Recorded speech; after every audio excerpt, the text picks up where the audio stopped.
তো তোমরা আগের নেক্সট ভিডিওতে দেখলে প্রভু পাল হোটেলে আমরা গেছিলাম।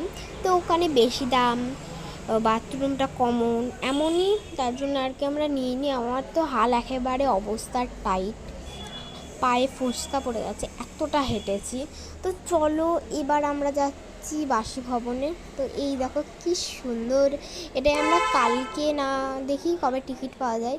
তো বলতে বলতে কিন্তু মা এখানে টিকিটও কেটে নিচ্ছে ওই বড় মন্দিরটায়। তো আমার এদিকে হাল অবস্থা, কখন যে আমি ফ্রেশ হব। এই দেখো মন্দির, ওই শ্রীকৃষ্ণ, আর এই দেখো তোমার এই ঠাকুরটা দর্শন করিয়ে দিলাম। তো এখান থেকে বাইরে থেকেই দেখা যাচ্ছে।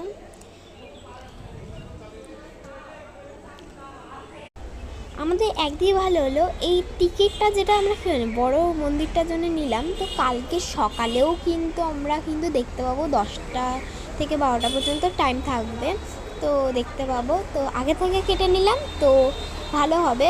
তো এই মন্দির দেখতে গেলে কিন্তু আমাদের লাইনও দিতে হবে, সবই করতে হবে।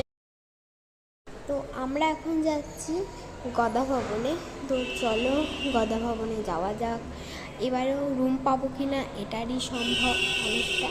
তো চলো গদা ভবন চলেও এসেছি, ওই দেখো গদা ভবন।